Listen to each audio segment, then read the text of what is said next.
Buenos días, Sevilla. Venimos en esta mañana, en este día, a predicar las buenas nuevas del Evangelio. Queremos empezar por un salmo, por una canción, el Salmo 47, y dice la palabra de Dios en el subtítulo de este salmo: Dios, el Rey de toda la tierra, el músico principal, salmo de los hijos de Coré.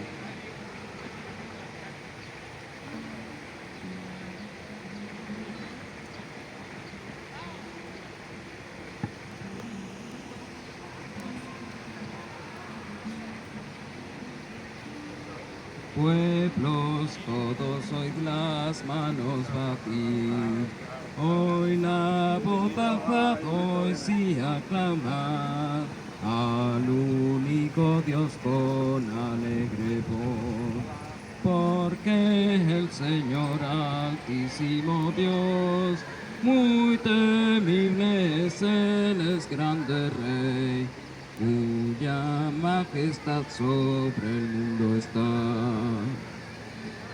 Él someterá, presto lo hará, pueblos sin piedad, pueblos en maldad, y nos pondrá Él bajo nuestros pies. Él ya eligió, Él ya consagró, nuestra heredad hermosa en verdad, es la de Jacob al cual Él amó. He aquí subió con júbilo Dios, subió Jehová mientras el sonar, alegre y triunfal las trompetas dan. Cantad, pues cantad sin cesar, cantad a nuestro gran Rey, sí del mundo Rey. Cantadle canción con la comprensión. Dios magno reino a toda nación. Fue de santidad al trono sentar, príncipes reunión dieron en su honor.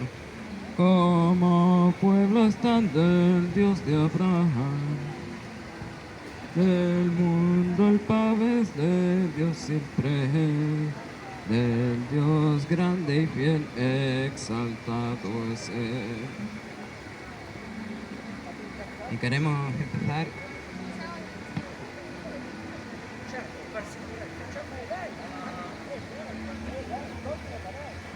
empezar esta mañana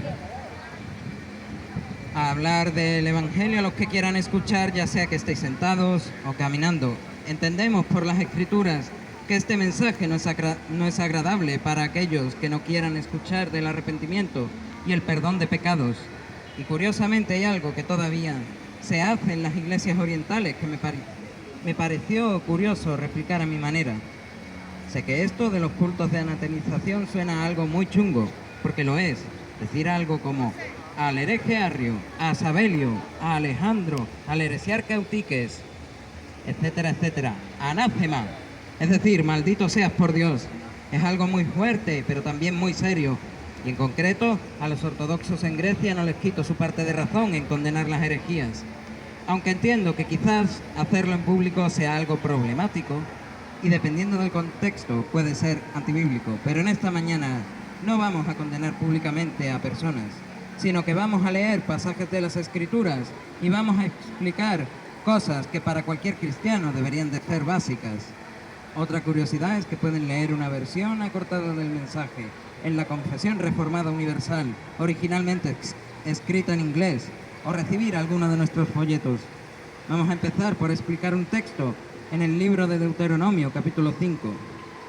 Dice así la palabra de Dios, y lo vamos a explicar mientras lo vamos leyendo. Cara a cara habló Dios con los israelitas en el monte de en medio del fuego.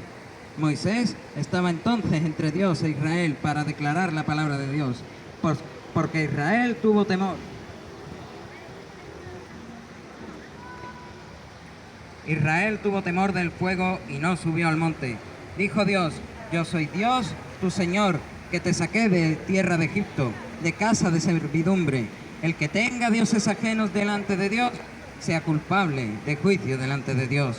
El que haga para sí escultura, imagen alguna de cosa que está arriba en los cielos, abajo en la tierra o en las aguas debajo de la tierra, sea culpable de juicio delante de Dios. El que se incline a ellas y las sirva, sea culpable de juicio delante de Dios. Porque yo soy Dios, tu Señor, fuerte, celoso, que visito la maldad de los padres sobre los hijos hasta la tercera y cuarta generación de los que me aborrecen, y que hago misericordia a millares. A los que me odian y no guardan mis mandamientos, sean culpables de juicio delante de Dios. El que tome el nombre de su Dios, el Señor, en vano, sea culpable de juicio delante de Dios. Porque Dios no dará por inocente al que tome su nombre en vano. El que no guarda el día de reposo para santificarlo, sea culpable de juicio delante de Dios. Pues Dios nuestro Señor lo ha mandado. 6 días trabajarás y harás toda tu obra, mas el séptimo día es reposo a Dios tu Señor.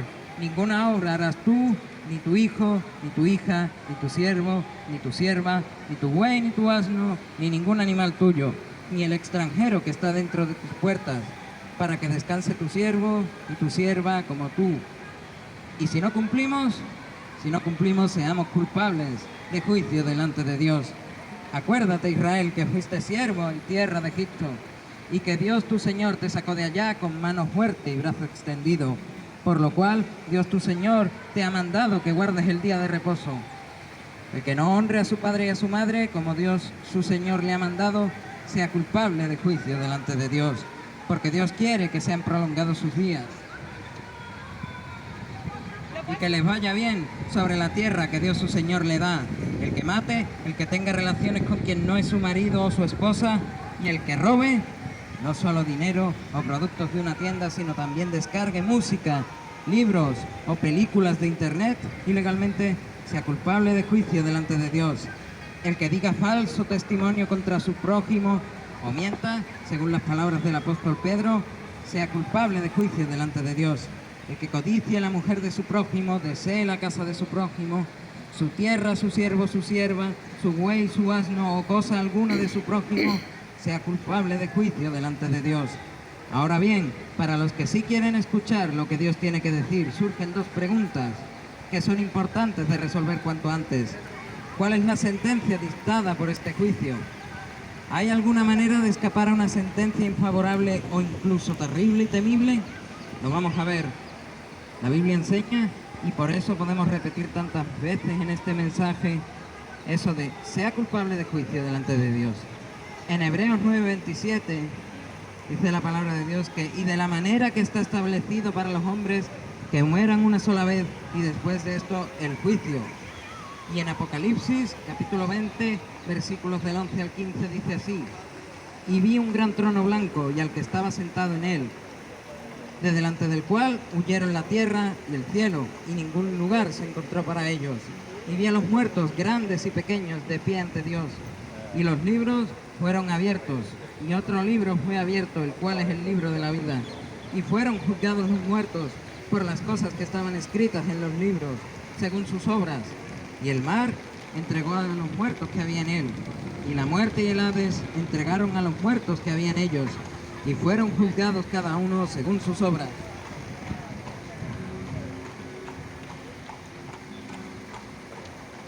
Y la muerte y el Hades fueron lanzados al lago de fuego. Esta es la muerte segunda. Y el que no se halló inscrito en el libro de la vida fue lanzado al lago de fuego. Suena muy fuerte porque lo que estos textos implican es que si morimos se acabó el tiempo de arreglar las cosas, y que en ese juicio seremos juzgados por el contenido escrito en 2 tipos de libros: o por el libro de la vida o por nuestras obras escritas en esos los libros. Y te adelanto que lo que está escrito en los libros, y lo explica el profeta Ezequiel en el capítulo 18 de su profecía, no es precisamente lo bueno. Dice Ezequiel, capítulo 18, versículo 4, que he aquí, todas las almas son mías, como el alma del Padre, así el alma del Hijo es mía. El alma que pecare, esa morirá. Y la muerte de la que habla Ezequiel es ser lanzado al infierno, como vimos en Apocalipsis. Pero dice más, continúa contando la historia de un hombre que hace el bien delante de Dios, pero cuyo hijo hace cosas totalmente horribles delante de Dios. Y ¿Qué dice la segunda parte del versículo 13?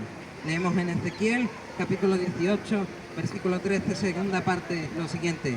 ¿Vivirá este? No vivirá. Todas estas abominaciones que hizo, de cierto, morirá.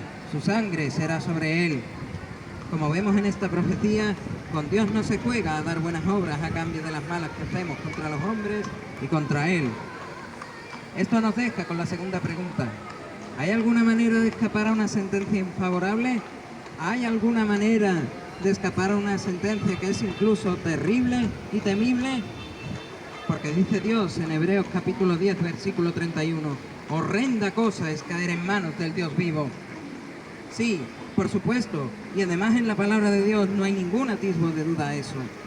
Y en las distintas confesiones cristianas, ya sean las dadas por los concilios ecuménicos o los credos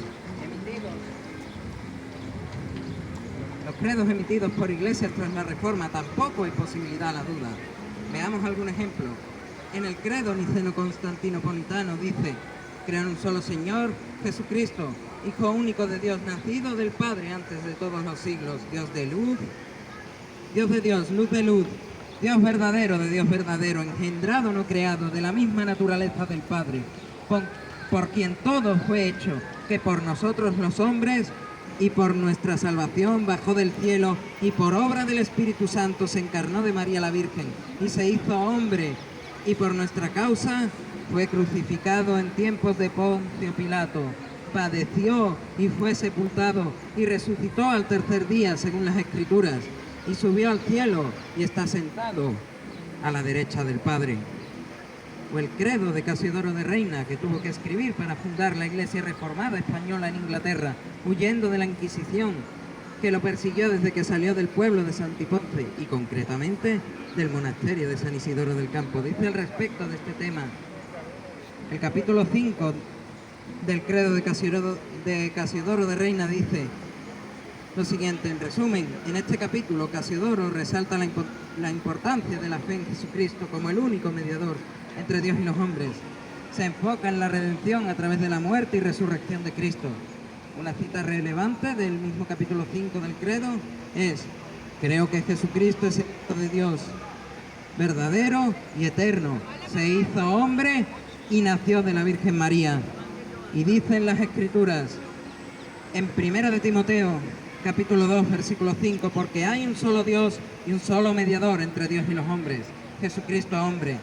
En el capítulo 7 del credo de Casiodoro podemos resumir: se destaca la importancia de la gracia de Dios en la salvación del ser humano. Casiodoro de Reina enfatiza en que la salvación es un regalo divino que no puede ser obtenido por obras humanas. Dijo Casiodoro: creo que la justificación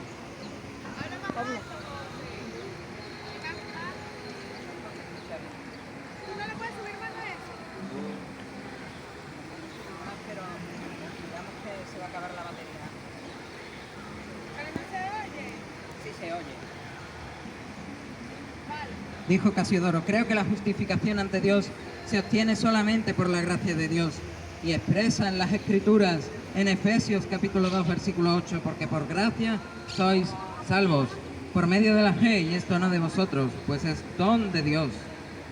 En el capítulo 9 del credo de Casiodoro leemos y podemos resumir lo siguiente. En este capítulo se aborda el tema del perdón de los pecados a través de la obra redentora de Jesucristo. Se destaca la importancia de arrepentirse y creer en el Evangelio para recibir el perdón divino.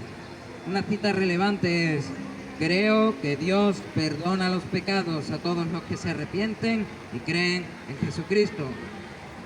Y leemos en las Escrituras, en Marcos capítulo 1, versículo 15, arrepentíos y creed en el Evangelio. En el capítulo 10 de este credo podemos resumir: en este capítulo se resalta la doctrina de la resurrección de los muertos y la vida eterna. Casiodoro afirma la creencia en la resurrección de los cuerpos y la vida eterna en comunión con Dios para los creyentes. Leemos en este credo: creo que los cuerpos serán resucitados en el último día y que los justos gozarán de vida eterna. Y dicen las Escrituras en Daniel capítulo 12, versículo 2: Y muchos de los que duermen en el polvo de la tierra serán despertados, unos para vida eterna y otros para vergüenza y confusión perpetua. Estos capítulos del Credo de Casiodoro de Reina reflejan el mensaje central del Evangelio, que es la salvación por gracia a través de la fe en Jesucristo, el arrepentimiento y perdón de los pecados cometidos, la resurrección futura de los muertos y la vida eterna en comunión con Dios para aquellos que creen en Cristo Jesús. En resumen, lo que hemos visto hoy es lo siguiente. Dice el Salmo 14 del Salterio de Ginebra: dice el necio en su corazón, no existe Dios. Ellos completamente se han corrompido y continuamente practican grande abominación sin excepción. Y el 19 expresa: a muy perfecta ley de Dios eterno Rey, da al alma conversión el testimonio fiel. Sabio hace aquel de simple corazón, los mandatos de Dios cuán rectos ellos son. Al corazón alegran, puro es de Jehová el precepto real, que los ojos alumbra, y el temor de él muy puro es. Y fiel a perpetuidad, los juicios del Señor toda la verdad son, y llenos de equidad, deseable su virtud, más que la multitud de oro refinado. Y para una alma fiel, más dulces son que miel, que ha del panal brotado. Su servidor también, con tu ley sumo bien, recibe corrección. Los que la guardarán, finalmente tendrán un grande galardón. ¿Y quién saber podrá? ¿Y quién entenderá sus faltas cometidas? Las que ocultas me son, no me den confusión. Líbrame y dame vida. Y lo que libra a todos los que hemos pecado según la ley del Señor, lo encontramos en el siguiente himno: solo de Jesús la sangre, que indica: ¿quién me puede dar perdón? Solo de Jesús la sangre. Y un nuevo corazón, solo de Jesús la sangre. Fue el rescate eficaz, solo de Jesús la sangre. Trajo santidad y paz, solo de Jesús la sangre. Precioso es el raudal que limpia todo mal. No hay otro manantial, solo de Jesús la sangre. Solo la sangre que derramó Cristo en la cruz del Calvario salva a los que pecamos del infierno. Y por su sepultura y resurrección alcanzaremos el cielo que ningún hombre puede alcanzar. En esta mañana tenemos una oportunidad. Hoy es día de salvación y hoy es día de arrepentimiento. Hoy todos tus pecados te llevarán al infierno, aunque creas que no existe Dios o creas que eres suficientemente bueno. Y Cristo viene una segunda vez. La primera vez vino en plan de rescate, como el Cordero de Dios para quitar el pecado del mundo. Pero la segunda vez vendrá como juez, como un león rugiente que va a condenar al pecado y al pecador. Y te hago dos preguntas en esta mañana, querido amigo. ¿Has hallado en Cristo plena salvación por la sangre que Cristo ha vertido? ¿Te arrepientes y crees? Es decir, ¿te arrepientes de todos tus pecados y crees en Jesucristo como el Señor de tu corazón y el Salvador de tu alma? Entonces su sangre escribirá tu nombre en ese libro de la vida y podrás alcanzar la salvación y la vida eterna en comunión con Dios. A Él sea la gloria.